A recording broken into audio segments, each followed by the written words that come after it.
Hello guys, welcome back to the channel. This is the set 3 for keys. Okay, we are going to cover the different kind of keys we have, and this video from this video onwards, this questions is very helpful for beginners, not only for beginner but for senior developer also.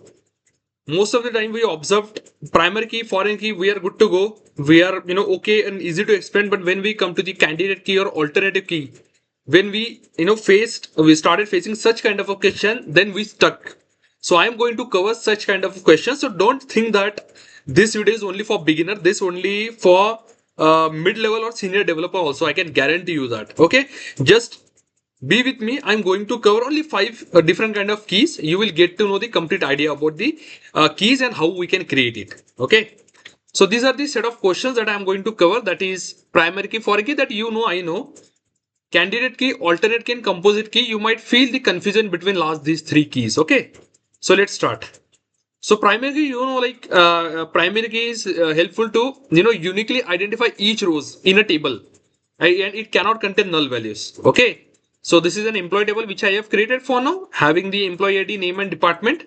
So employee ID itself represent as a primary key because each employee has uniquely identified by employee ID. Okay, so this is the basic syntax which I have created for creating the primary key while creating the employee table.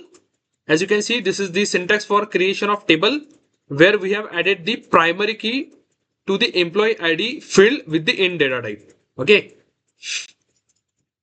What's the next? That is foreign key. So foreign key creates a relationship between two tables. Primary key in one table can refer a foreign key into another table. For example, we have a customer table having the customer ID and customer name. Okay. So in the customer table, customer ID is a primary key. In the order tables, customer ID is a foreign key. So if we talk about these two tables, customer table and order table are in a relation. Okay.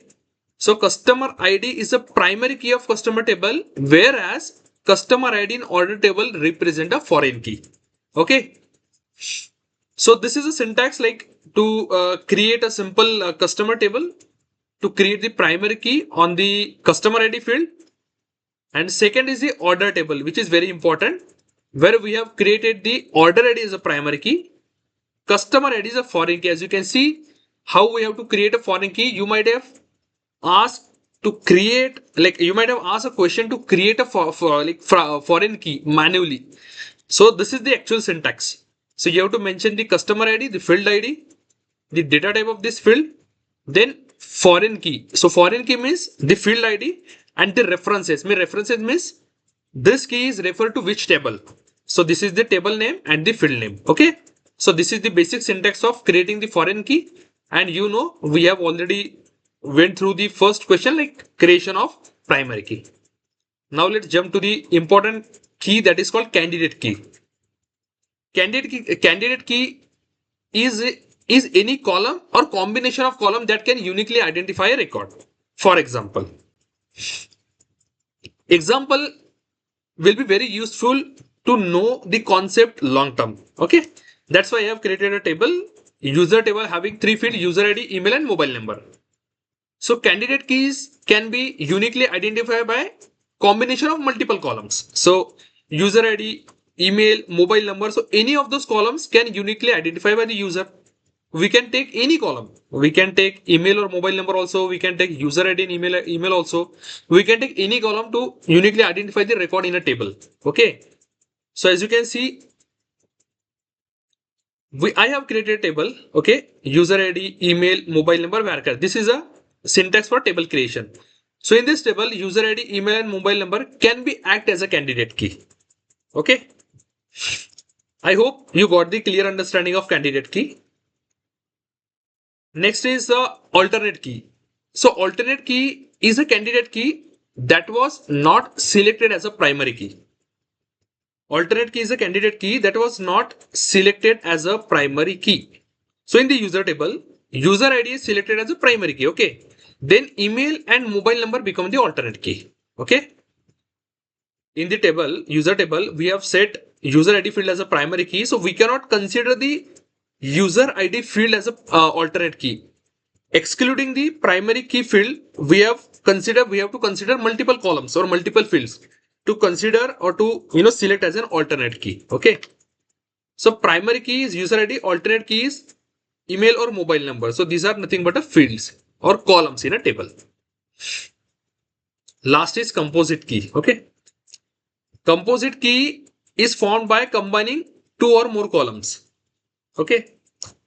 So example, in employee project table, we have employee ID and project ID. Okay.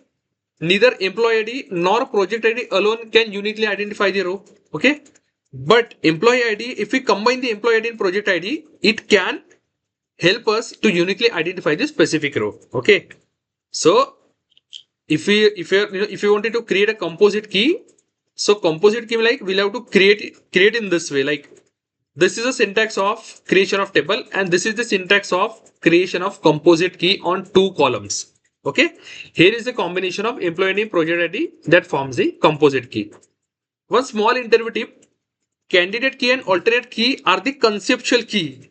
So SQL doesn't have a specific candidate key or alternate key keywords. Okay.